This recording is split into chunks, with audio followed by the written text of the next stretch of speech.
Miss Kentucky Proud. I'm so excited to be out at Crystal Bridge Farms here in between LaGrange and Crestwood, so really close to Louisville, and we have so many cool things to show you guys when it comes to aquaculture today.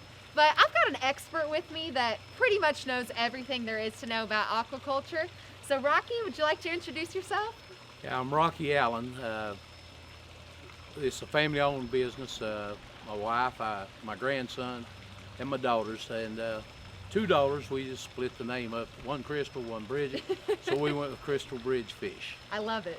But we've been here about 20 years. We see a lot of kids that come in, and a lot of kids call about it, wanting to know, if they can raise fish or if they can raise the freshwater lobster and that kind of stuff to make extra money.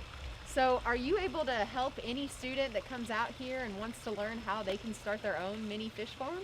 Yeah, there's a lot of kids come by. I mean, the parents, a lot of homeschool parents, especially right now during the coronavirus and stuff, they want to come by and let their kids see what's going on, and they can duplicate it to a smaller degree in the summertime at their own home. So if I've got a farm pond, do I have what I need to get started? You have all you need to get started if you've got a farm pond. Well, I mean, you heard it here first. Can't wait to show you guys around today. We've got so much to learn, and we've got a lot of cool things to see. Oh my gosh. That's a baby. That's a baby? Oh my God. That is wild. Are you gonna hold him, Miss Kentucky? Oh my gosh. Right there. That's right. I want to be gentle for sure. You're not gonna hurt his bill. All right. There you I just go. want to make sure. Miss Kentucky with her first Paddle. I can fish honestly say catch. I've never done this. Okay, so that fish that I just held, how big can we expect it to get? And what's it for? Those fish are prehistoric fish. They have really poor eyesight and they don't swim they're not real smart. So you have to have them in a round tank because they'll get in a corner and just stop swimming. Oh my gosh. They're not that smart, but they've been around for millions of years. We raise them here in Kentucky for both the meat and the eggs for caviar. Wow. That fish, when it's ready to be harvested for the caviar, can be up to 65 pounds. 65 pounds. Are you out here lifting all those every day? I got a grandson, a wife that does that. That's your workout, right? That's my wife's Just working. put them in 2 nets and you've got a bicep right there. There you go. It's a prehistoric fish and it has no true bones. The only true bone is its bottom jaw. It's a cartilage fish. It's got a cartilage down the back of it, so no bones. No bones. Kids don't have to worry about getting bone when they're eating. And it's good eating when true. it's fresh. Very true. You learn really something new good. every day. And we ship that caviar all over the world. Caviar from Kentucky. Spoonbill caviar. Wow, very cool. Where are you stocking these? You got people stocking them in ponds? I got people. I don't have enough area to stock them myself. Got other fellows that raise them and stock them in bigger ponds, but mainly the people that stop here just want to buy 2 or 3 to put in a pond, so after a couple of years they start looking like dolphins or sharks going through the water in the evening. Wow, It's pretty cool. the aesthetics, and besides that, they're as Angela said, they swim 24/7. Yeah. They don't filter 24/7, but they clean the algae and stuff up that's in the water itself. That's So really cool. it's almost like its own little movable biofilter. Yeah. That they're sucking up. They're the grass cutters. We talked a gotcha. little bit about the plankton and the plants making the oxygen. Well, if you have a field and you let it overgrow, it's going to fall over, it's going to start dying. These fish are like the grass cutters. They'll go through and they'll keep that plankton at a nice level so it keeps reproducing at a healthy rate. Therefore, you have a good oxygen level. That's pretty cool. That's pretty cool. Well, guys, let's take a look around and see all the cool things that we've got to learn around here. Great.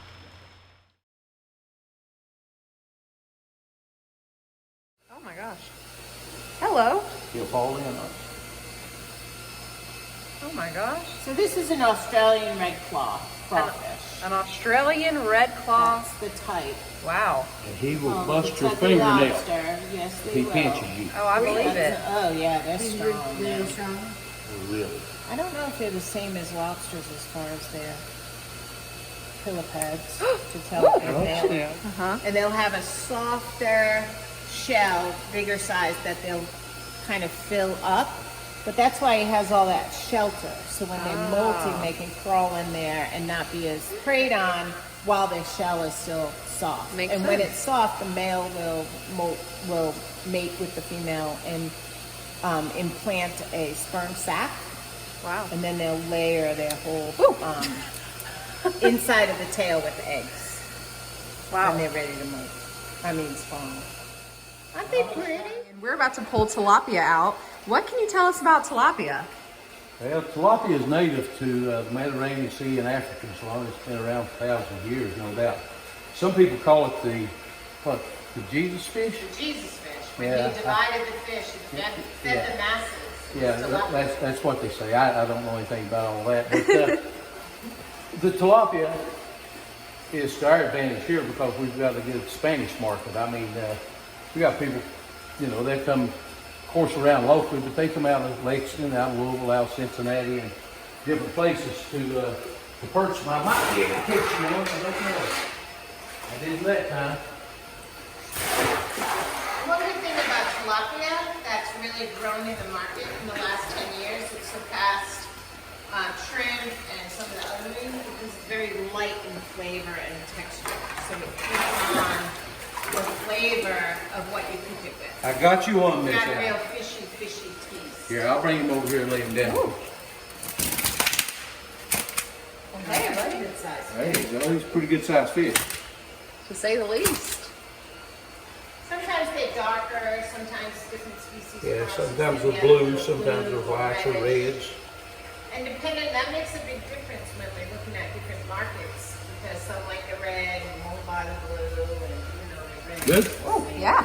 All right, he goes back. But those are real party fish. They take low oxygen, they take a low protein feed.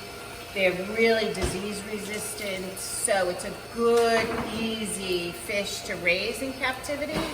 And especially when we talk about getting kids involved because they don't die easy, you can handle them really well, and they're a nice, light, flaky fish, so it's not that fishy flavor. So if you're going to introduce someone to fish who have never eaten fish before, tilapia is a good one because it's very mild flavor.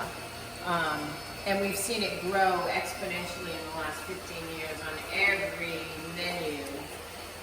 So it's a really growing market, and it's a good, hearty market potential.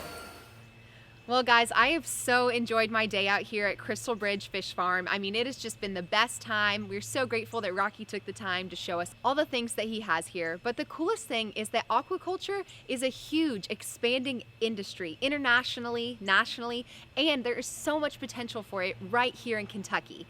If you're a farmer or you're looking to be a farmer and you're not quite sure what you want to have in your portfolio, we think that aquaculture is a pretty good thing to add. I mean, it is versatile, it is adaptable. There are so many opportunities with different species and different times of year. The opportunities are endless. So we are so excited that we got to go out here today and be a part of aquaculture happening right here in Kentucky, and we invite you to be a part of it too.